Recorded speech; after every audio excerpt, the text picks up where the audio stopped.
Hello, everyone, and welcome to the Bulldog Business Show. This is just one way we share the exciting things that are going on in the College of Business. We also invite you to follow us on our social media platforms, Instagram, Facebook, LinkedIn. We're also on X, and we want to welcome in our podcast listeners as well to the show. So coming up, explaining complex, sometimes complicated economic issues. We have a professor in the College of Business who does it very well. And the latest issue of Dividends will be in your mailbox soon. We're going to talk about that. Our marketing coordinator will be joining us with the preview. But first, let's take a look at your business bites. Congratulations to our supply chain students for taking first place at the 2025 IANA Intermodal Case Study Competition in Long Beach, California. It was part of the supply chain conference there. So the competition pushed them to collaborate under pressure to apply both quantitative and qualitative analysis and then think critically to solve some real-world logistics challenges. This was a great experience in putting into practice what they are learning in class. So again, congratulations to these students. Club 1915 hosted another alumni networking event in October. This time we stopped in Birmingham. About 50 College of Business alumni in Birmingham joined us to get some updates from Dean Scott Graw and from Dr. Sean Malden from the Atkerson School of Accountancy and Dr. Kathleen Thomas from the Finance and Economics Department. Several in attendance at that event joined Club 1915, which of course we'll invite you to do later. So our thanks to Business Bulldog James Robinson for helping us to plan that event. We are already gearing up for our next stop. Stay tuned to our social media to let you know where all of that will take place. So now to our first guest today. Dr. Brian Blank is an associate professor of finance. He has a knack for breaking down complex research. He's a regular contributor to The Conversation. This is a nonprofit news organization that publishes analysis for the general public, and all that stuff there is written by academic and research experts. So we're great to have Dr. Blank with us today on the show. Thanks so much for being here. Thank you for having me.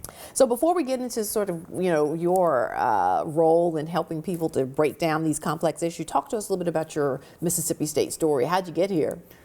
Sure. So originally, I'm from Birmingham, Alabama. Grew up there, and I went to school in Tuscaloosa. And I remember that day when you show up to college, you have to pick a major. And I remember thinking I was good at math, but maybe I'll just be a math major. And it's pretty quick before you realize that math majors don't deal with numbers a lot. And I very quickly found myself over in the College of Business. And I was fortunate to work as a consultant, and that carried me to grad school where I got to learn a little bit more about how firms make financial decisions and deal with some of these complex situations. And fortunately, found myself here in 2016 and have loved it ever since. Starkville has been a great home to me and my family. So what do you teach, and what's your area of research? Sure. So I think about how firms make financial decisions. So I teach both undergraduate and graduate students about how firms both raise capital, make investment choices, and some of the simple things like just have enough cash to keep the lights on. And those are the things that I study as well. So I study, risks to the firm. I study how information moves throughout the firm, how the leadership aligns incentives with owners, and all kinds of these different financial implications that we know firms care about. So people who don't have your knowledge and haven't had your training, it can be really difficult to understand some of these things, but you have a knack you've developed for being able to relay that information. And so you're called on quite frequently by local media outlets, international media outlets, and now your involvement with The Conversation. How did you sort of get into doing that? It's a funny thing. When you learn things, stuff in your brain changes. And so remembering how you used to think about stuff, it's really hard. And so it takes a lot of practice. And so the same way anybody else gets good at anything, it's really, I've made a lot of mistakes along the way. But what I've found is that knowing your audience is really important. Talking to a 20-year-old finance major is different than talking to the person in the office next to me or my parents or friends and family. And so just trying to think about their perspective and ask them the things that they care about often helps me think about what I need to be focused on when I'm trying to relay these topics. We've seen a lot of headlines in the news lately with things regarding our pocketbooks, and you've had some media outlets to reach out to you about some different topics. So when you're going into those situations, what are you thinking about in trying to help a reporter break down a story? The thing that I think about in every setting, whether I'm walking into a classroom, whether I'm writing a journal article or going on some media outlet, is why should I care about this? And so, when I'm talking about inflation, I'm thinking about why do people care about inflation? It's not because they think about that word or what it means. They're thinking about the money that they're spending at the grocery store, right? And so I'm just trying to think about why my audience is thinking about this topic to begin with. And I think that frequently helps me focus in on the things that I really need to be talking about. That's a wonderful place to start, really. Why do I care? Like, what's the why here? So the conversation, the online magazine news source that you contribute to, when you contribute to those articles, do they ask you for specific topics, or do you sort of think, hey, this is something people care about right now? The short answer is both. Okay. So there have been times when they've approached me about something that they're thinking about and maybe wanting some expertise regarding, and then there have been other things where maybe I wrote a journal article and I want to try to translate some of those big ideas for a broader audience. And so I've had the opportunity to do both of those things, and honestly, they're very different. A news story that everybody cares about is different than a specific research paper that I wrote that I'm trying to translate. But That's right. Both of them have been very enjoyable, and I'm thankful for those opportunities. Well, we hope that going forward that we can rely on you to come back to this show to talk about and break down some things that are happening that, our viewers care about as well. So we hope we can rely on you to do that for us. Thank you so much. I would love to do that. How can people find you on The Conversation real quickly? Yeah, so if you search Brian Blank, Mississippi State at The Conversation, my whole dashboard of list of articles will pop up, and I also try to make sure that I list them on my faculty profile on the College of Business website as well. Perfect. Thanks for joining us, Dr. Blank. We appreciate it. Thank you so much. All right, stay with us, everybody. We'll be right back. Mississippi State University's College of Business creates connections that can change lives, with more than $2 million available in scholarships next year. Take advantage of the top research institution in the state. Professors have practical experience in their field, and students have the opportunity to work on live projects with partner companies. Earn your MBA online in as few as 10 courses from U.S. News & World Report's Top 100 program. Give your business career a head start. Visit business.msstate.edu to learn more. All right, we're back, everyone. College of Business Marketing Coordinator Emily Daniels is joining us now. Emily spends many long days and hours working on the College of Business annual publication Dividends, and it is hot off the press, isn't it, Emily? It is. Thanks so much for joining us. Thank you for having me. So the Dividends comes out once a year, right? Let's talk about the process of, because each issue has sort of a theme, right? Right. Talk about the process of coming up with the theme for it. So the theme sometimes presents itself. I mean, a lot of times it has something to do with things that are going on in college. Sometimes it culminates like over the course of the year, because we work on the magazine the entire year. So we start working on it probably early spring, but stories continue to add to the magazine. Yes. And then sometimes you look and see what's the common theme here, and that's usually how we come up with it. The cover, let's just say the cover of this edition, they're all great, but the cover of this edition really is just next level. It's fantastic. We always try to do something a little epic, just to get you to look at the magazine. So, Sure, yeah. And this one's really exciting. So we actually had Tim Basil on the cover this year.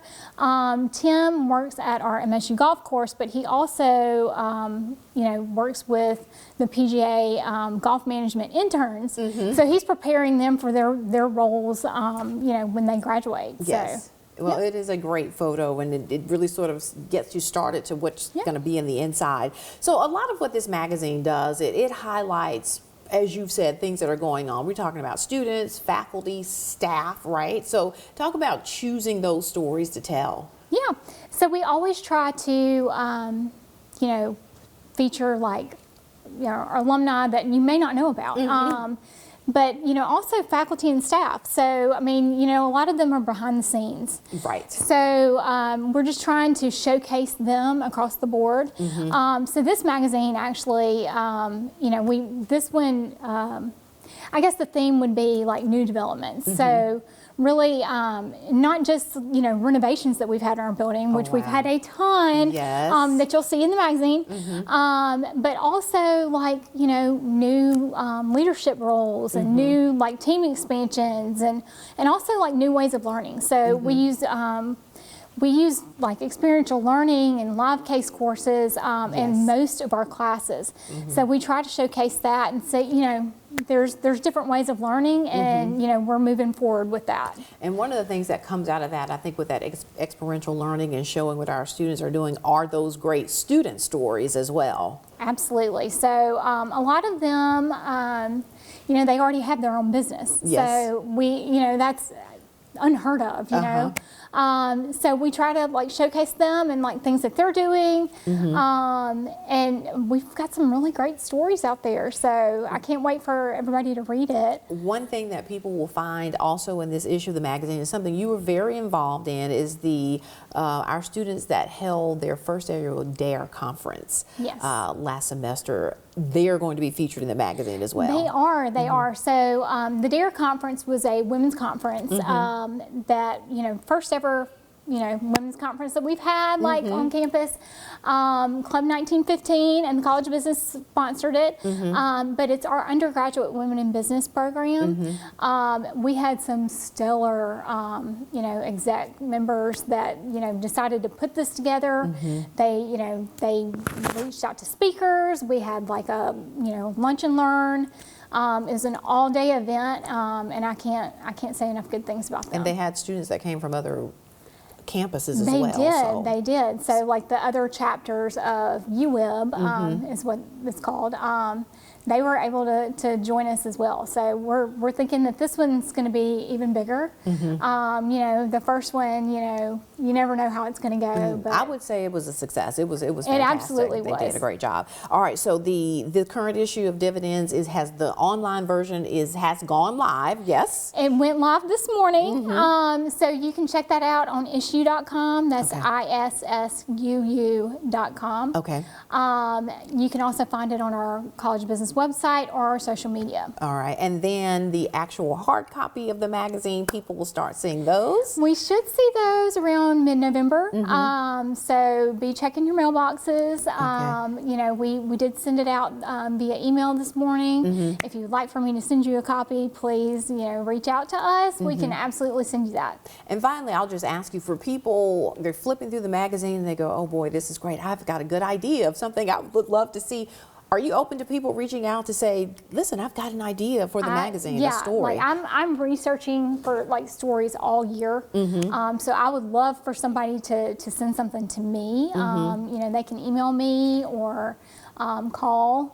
I'm listed on the College of Business website, so they can find me that way. But also you can email business@msstate.edu. All right. Well, thank you so much, Emily. We look forward to getting the hard copy of the magazine. Thanks for all the hard work you do there. Thank you so much. All right. So one of the things you're going to see in the magazine also is one full page about Club 1915 and all the folks who have joined. We want to add your name to the list as well. So as always, we'd like to remind you how you can join Club 1915. There's a QR code that's going to be on your screen. Just scan it. It'll take you straight to the website where you can join. You can also go straight online to join, to stay updated on all the great things that are going on in the College of Business, to get updates from Dean Scott Graw, to get invitations to events, but most importantly, to help our students here in the College of Business and support all that they're doing. So we hope that you will join soon. That is all of our time. We appreciate your joining us. We'll see you next time on the Bulldog Business.